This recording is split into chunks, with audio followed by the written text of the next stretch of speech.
Bendiga a cada uno de ustedes. Quiero que abramos nuestras Biblias en el libro de Proverbios.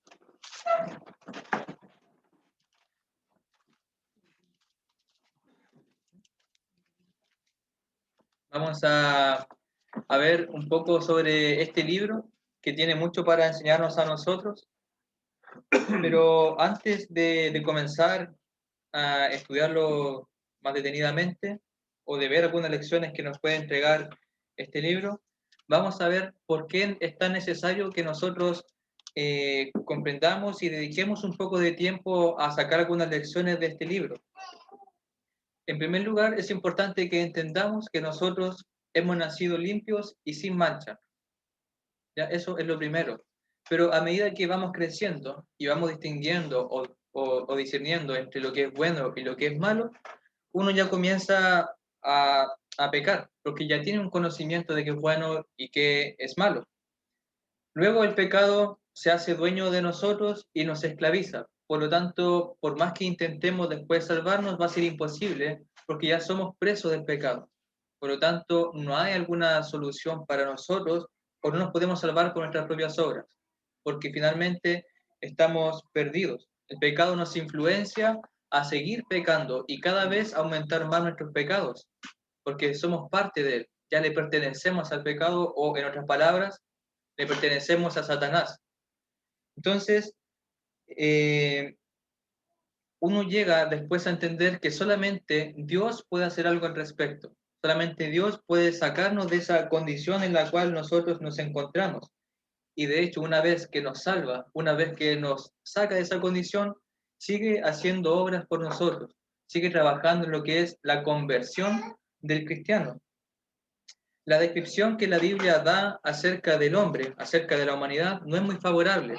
Por ejemplo, cuando nosotros leemos en Romanos, desde el capítulo 1, viendo el 2 y el capítulo 3, vemos que lo que se habla acerca de la humanidad o del hombre no es algo bueno. Por ejemplo, uno lee desde el capítulo 1, versículo 21, hasta el final del capítulo, uno ve que habla acerca de las personas que no conocen a Dios, personas que se entregan a la idolatría, que dan rienda suelta a sus pecados y que se complacen con los que también practican pecados. Luego también le habla acerca de los que juzgan a los que hacen mal, que también están en la misma condición.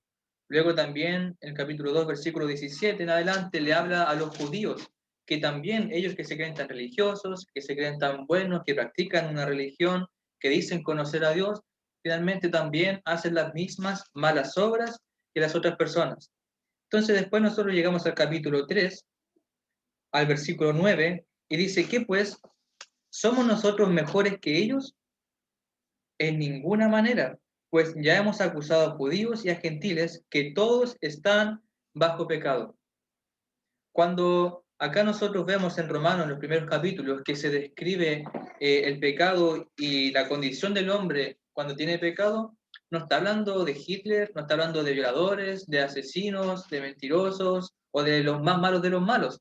Está hablando de todos nosotros. Y así como dice Pablo, no somos mejores que ellos, pues ya hemos acusado a judíos y a gentiles. O sea, todos estamos bajo pecado, dice Pablo, cuando estamos sin Cristo.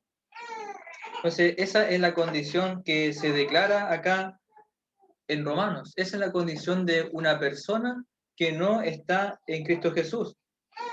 Ahora, es importante entender que todas estas palabras que se emplea acá en las Escrituras para describir nuestra condición, no quiere decir que Dios no nos ame, no quiere decir que Dios sea falto de amor, es todo lo contrario.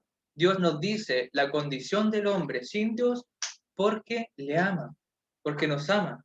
Es, por ejemplo, ¿qué pensaría usted de un médico que después de ver todos sus síntomas, él se da cuenta de que tiene una enfermedad muy grave, pero aún así él no le dice su enfermedad y menos le da el tratamiento? Es una enfermedad que le va a matar, pero él no dice nada. ¿Qué pensaríamos de ese médico? Que es pésimo, ¿cierto? Que es malo. Es por eso que aunque el resultado, aunque el diagnóstico sea muy malo y muy terrible, Un buen médico le dice a su paciente, esta es la enfermedad que usted tiene, porque ha presentado todos estos síntomas, entonces esto es lo que usted tiene, pero este es el tratamiento que usted necesita. Por ejemplo, supongamos que es un cáncer muy agresivo y tiene una solución, entonces el médico tiene que hacerle ver al paciente que tiene que cuidarse. Por ejemplo, si tiene diabetes, le dice, sabe, si usted no se cuida, se puede morir. Esto va a hacer que la persona se asuste, ¿cierto? Y comprenda su condición real. Y comprendiendo su condición real, busque cómo aliviarse y quiera escuchar al médico el tratamiento que tiene para poder sobrellevar su enfermedad. Entonces Dios tiene que decirnos a nosotros nuestra condición verdadera. Bajo pecado estamos condenados, estamos perdidos. Entonces eso va a hacer que nosotros nos despertemos y demos cuenta de la condición real que tenemos ante los ojos de Dios. Porque el pecado nos ciega, el pecado nos venda y no nos hace ver cómo realmente somos. En el versículo 10 tenemos que Pablo dice, como está escrito, no hay justo ni aún uno. Dice como está escrito para enfatizar que todas estas cosas que está diciendo no son ocurrencias de él. No es que a él se le ocurrió que todos los hombres son pecadores, que todos los hombres son malos y por eso se van a condenar.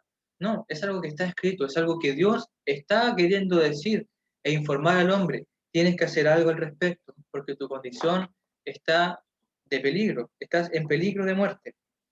Entonces, esto finalmente es movido por el amor de Dios y debe hacernos entender que no podemos salvarnos por nuestras propias obras. Si comprendemos esta verdad, o mejor dicho, si no comprendemos esta verdad, no podremos comprender la cruz, no podremos comprender la muerte de Cristo, no podremos comprender su resurrección ni el plan de redención de Dios. Si estudiamos el libro de Proverbios o si leemos Proverbios, si intentamos entender Proverbios sin entender lo que es el Evangelio, sin entender la importancia de la muerte de Jesús en la cruz, sin haber obedecido de corazón al Evangelio, vamos a torcer el significado de las cosas de Proverbios. Es importante que entendamos bien esto y por eso estamos haciendo este preámbulo, para que nosotros estemos conscientes de que la condición de un hombre sin Dios es de pecado y es de condenación. Y por eso necesitamos urgentemente a Cristo Jesús. Y luego ya uno puede ver desde el versículo 10 hasta el 18 la condición ya más en detalle. Que por ejemplo se dice que no hay quien entienda, no hay quien busque a Dios, todos se desviaron, aún se hicieron inútiles. Finalmente cuando el hombre se entrega al pecado, se vuelve inútil en cuanto al propósito por el cual nosotros somos hechos. No fuimos hechos para pecar, no fuimos hechos para hacer lo malo, sino para lo bueno, para glorificar a Dios. Sepulcro abierto es su garganta, con su lengua engañan, veneno de áspides hay debajo de sus labios. Y fíjese el versículo 14, su boca está llena de maldición y de amargura. No se menciona el corazón, pero ¿por qué? Porque Jesús ya había dicho que de la abundancia del corazón habla la boca. Por lo tanto, si estas personas o si uno habla maldición y cosas amargas, es porque eso está en el corazón de uno. Sus pies, versículo 15, se apresuran para derramar sangre. Quebranto y desventura hay en sus caminos. ¿Y cuánto vemos eso nosotros hoy en día? Que la gente vive desventurada, vive sin un propósito, sin un camino claro hacia el cual seguir y finalmente un camino bueno, un camino que les lleve a algo realmente bueno. No conocieron camino de paz. ¿Cuántas guerras nosotros vemos que se han provocado? ¿Cuántas muertes? Y finalmente dice, no hay temor de Dios delante de sus ojos. No hay temor de Dios delante de sus ojos. Y nosotros vemos en Proverbios que el principio de la sabiduría, lo más importante en la sabiduría es el temor de Dios. Por lo tanto, acá vemos a personas insensatas que no temen a Dios y por eso dan rienda suelta a sus pecados. ¿Qué es lo que nosotros vemos cuando oímos de noticias, cuando nos enteramos de cosas que publican en los medios de comunicación? Puras tragedias, asesinatos, personas abusando de su poder, personas violentando a otras más vulnerables, a personas inocentes. Vemos que hay muchas cosas terribles. Vemos quizás casos también de personas que conocemos, de amigos, de familia, cómo se destruyen sus vidas, cómo se hacen daño, cómo se hablan mal los unos de los otros, cómo se tratan mal. Entonces vivimos en un mundo caído. Vivimos en un mundo que está muerto en delitos y pecados y que necesita urgentemente de Cristo. Todos nosotros venimos de este mismo mundo. Todos nosotros hemos estado viviendo tal como nosotros hemos estado describiendo en Romanos. Por lo tanto, todos nosotros en algún momento, cuando ya nos dimos cuenta de nuestra condición, necesitamos ser regenerados. Y un pasaje que habla de eso, que es muy conocido, que es Ezequiel capítulo 36, nos grafica de alguna manera profética, ¿cierto?, lo que iba a pasar con aquellas personas que fueran parte del reino de Dios. Ezequiel 36, versículo 24. Ezequiel 36, versículo 24.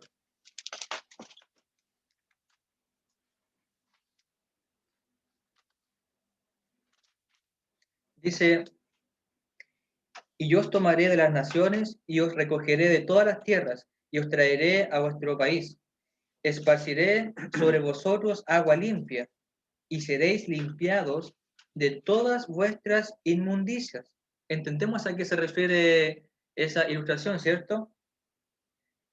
Esparciré sobre vosotros agua limpia y seréis limpiados de todas vuestras inmundicias y de todos vuestros ídolos os limpiaré.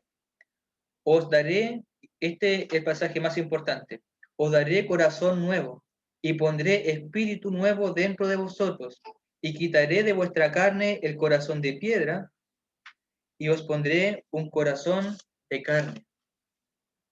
Y pondré dentro de vosotros mi espíritu y haré que andéis en mis estatutos y guardaréis mis preceptos y los pongáis por obra. Acá se nos habla acerca de la regeneración, de la nueva vestimenta, de la nueva forma que ahora va a tener el pueblo de Dios en el futuro, cuando ya venga Cristo Jesús, o cuando vino Cristo Jesús, ¿cierto? Murió por todos nosotros y nos hizo parte de su pueblo. Entonces, ahora, un cristiano tiene que ser regenerado por Cristo Jesús, donde se pone el Espíritu de Dios en nuestros corazones, donde nuestros corazones ya no son de piedra, sino que son de carne, sienten, aman y sienten amor por Dios y le sirven y ponen sus preceptos por obra, por el amor que hay en sus corazones. Por lo tanto, entonces, necesitamos ser regenerados. Esto es lo que pasa con aquella persona que decide entregarse a Cristo Jesús. Si alguno está en Cristo, nueva criatura es. Entonces, la salvación involucra una decisión humana, pero que también involucra una acción sobrenatural de Dios en el creyente, en la cual comienza a transformarnos de gloria en gloria a la semejanza de Cristo Jesús. También es importante que entendamos que Proverbios, al igual que toda la Biblia, apunta a un tema en común. Y vamos a ver cuál es. Primero, es importante que entendamos que hay personas que creen que por sus obras o que por medio de la ley van a poder ser salvas, que si guardan la ley van a ser salvas. Pero no es el propósito de la ley. La ley no busca salvarnos. Esta nos muestra la santidad de Dios. Por lo tanto, nos muestra nuestro pecado y nos hace ver que no podemos salvarnos por nosotros mismos. ¿Ya? Muestra la santidad de Dios, muestra nuestro pecado y que no podemos salvarnos por nosotros mismos, por nuestras propias obras, sino que solamente por la misericordia de Dios. Por lo tanto, la ley termina por llevarnos a Cristo Jesús, porque necesitamos encontrar una solución al problema del pecado. Entonces, la ley finalmente nos lleva a Cristo Jesús. Y después, ya cuando nosotros estamos en Cristo Jesús y hemos sido salvados, ahora la ley también tiene un propósito en nuestras vidas, pero ya no es esclavizarnos y ya no es dueña de nosotros. Ahora la ley pasa a ser una guía, una dirección para nosotros. Ya pasa a ser, ahora si podemos decir de alguna manera, nuestra amiga. Es quien nos va a guiar ahora para llevar una vida que honre a Dios. ¿Cuál es la relación entre Proverbios y el Evangelio? El libro de Proverbios tiene cierta similitud con la ley. Ambos no pueden salvarnos, pero sí tienen una similitud también en cuanto al proceso. Así como la ley nos muestra la santidad de Dios, nos muestra nuestro pecado, que no podemos salvarnos y la salvación está en Cristo, Proverbios nos muestra nuestra necedad. Y la necedad es pecado porque no hay temor reverente de Dios. Y por lo tanto, necesitamos a Cristo Jesús para que nos enseñe a no ser necios y nos enseñe a tener una vida sabia. Nosotros nunca guardamos la ley, pero Cristo sí la cumplió completamente. Nosotros no somos sabios, pero en Cristo encontramos la sabiduría encarnada. No importa qué estudiemos, no importa en qué parte de la Biblia estemos, todo siempre va a apuntar a Cristo y su Evangelio. Todo siempre va a apuntar a la cruz de Cristo y el poder transformador que tiene en nuestras vidas. Eso es importante que nosotros podamos entender muy bien, que lo tengamos presente antes de estudiar cualquier libro de la Biblia. Es un libro, son 2 testamentos, hay 3 dispensaciones bien marcadas, son más de 1188 capítulos, más de 31.000 versículos, pero todos siempre apuntando a lo mismo. La salvación en Cristo Jesús, la salvación en la muerte, en la cruz de Cristo Jesús. Por lo tanto, es importante que al momento de nosotros comenzar a ver proverbios, entendamos todo esto. ¿Qué es un proverbio? Un proverbio debe entenderse bajo 2 ideas. En primer lugar, como una observación general de los sabios. Y por el otro lado, Dios obrando a través de sus observaciones para ayudarnos a tener una vida sabia, infalible e íntegra. Por lo tanto, Proverbios viene de Dios y es inspirado por Dios, pero a la misma vez representa las observaciones generales de los sabios. Y es importante que hagamos énfasis en esto, representa observaciones generales de los sabios, porque quizás alguno cree que al estudiar proverbios, al leer y sacar algunas lecciones, va a poder tener una vida próspera y le va a ir bien, por ejemplo, económicamente. Pero no es así, no es lo que el libro quiere comunicar. Imaginémonos a una persona, no sé, un anciano de 120 años, sentado en una banca mirando a los jóvenes y comienza a mirarlo un buen tiempo y comienza a observar ciertos patrones y ve que hay algunos jóvenes que son diligentes, que son respetuosos, que son esforzados y que mayormente les va bien. Por el contrario, ve a otros jóvenes que no son diligentes, que no son respetuosos, que no son esforzados y que mayormente no les va bien, que mayormente les va mal. Pero Dios no está diciendo que si hacemos tal cosa, seremos prósperos y tendremos una salud excelente, ¿ya? O que no nos vamos a enfermar, sino que mayormente o por lo general, si seguimos ciertas conductas, si seguimos ciertos consejos, nos va a ir bien en la vida y tendremos una vida próspera. Ahora, es importante que entendamos que la prosperidad bíblica no se refiere exactamente a algo material, sino que se refiere a algo espiritual, a una relación con Dios, a un compañerismo con Él, una vida plena, pero espiritualmente, lo cual tiene un valor mucho más importante porque es algo eterno. Tener una buena relación con Dios, estar en paz con Él y tener un compañerismo es algo que nos va a servir por siempre, algo que nos va a llevar a la eternidad. Por lo tanto, estudiamos el libro de Proverbios no para prosperar un poco, sino para conocer la sabiduría de Dios y de andar de tal manera que podamos glorificarle. Repetimos, estudiamos Proverbios para conocer la sabiduría de Dios y para vivir vidas que puedan glorificarle. Eso también tenemos que tener muy presente si nosotros queremos aprender algunos consejos de Proverbios. Leamos versículo 1 al 7. Proverbios capítulo 1, versículo 1 al 7.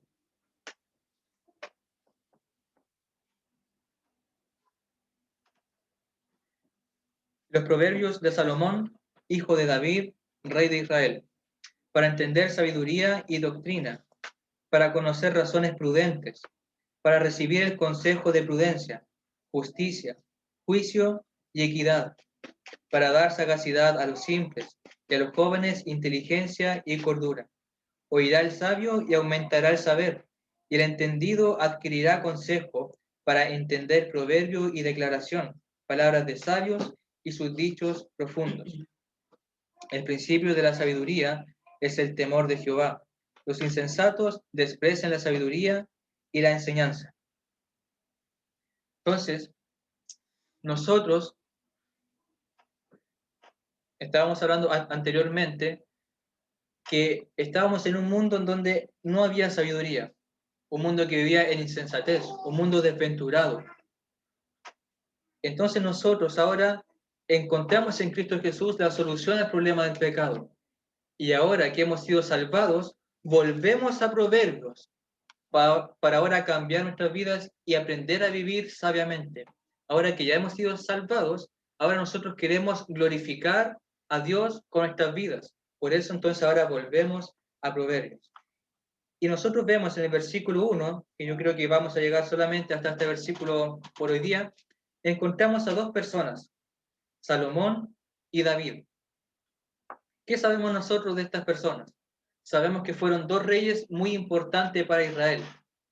Por su lado tenemos a David, que lo encontramos en 1 de Samuel capítulo 13, 1 de Samuel 13, y que tenemos que antes de David estaba el rey Saúl, pero Saúl no estaba haciendo lo recto ante los ojos de Dios, y estaba desobedeciendo en algunos puntos. Entonces tenemos acá en 1 de Samuel capítulo 13, versículo 14, que Samuel, el profeta, le habla a Saúl y le dice: mas ahora tu reino no será duradero. Jehová se ha buscado un varón conforme a su corazón, al cual Jehová ha designado para que sea príncipe sobre su pueblo, por cuanto tú no has guardado lo que Jehová te mandó. Fíjese, Jehová, hablando de David, ¿cierto? Se ha buscado un varón conforme a su corazón. ¿Qué es lo que aprendemos de David? Que es lo más importante en su historia o en su vida, que fue un varón conforme al corazón de Dios. Era un hombre que amaba a Dios con todo su corazón, tenía un deseo ferviente por servirle, por estar con Él. Por eso vemos los salmos, palabras tan hermosas dirigidas a Dios, porque David amaba a Dios con todo su corazón, no se imaginaba estando lejos de Él, no se imaginaba su vida sin adorarle, porque era un varón conforme al corazón de Dios. Y a pesar que falló en varias oportunidades, comportándose como un necio, nunca llegó a la idolatría. Nunca cayó en idolatría, en adorar a falsos dioses.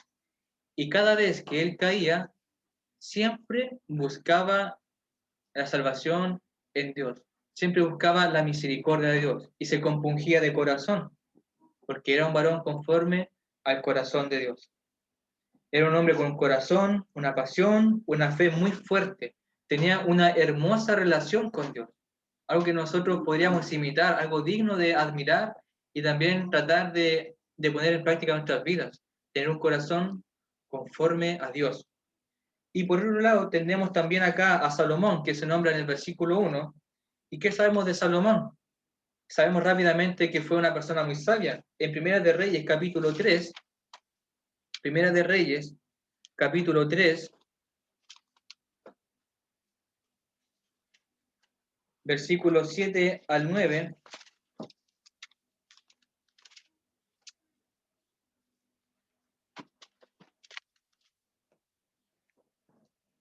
Primera de Reyes 3, versículos 7 al 9,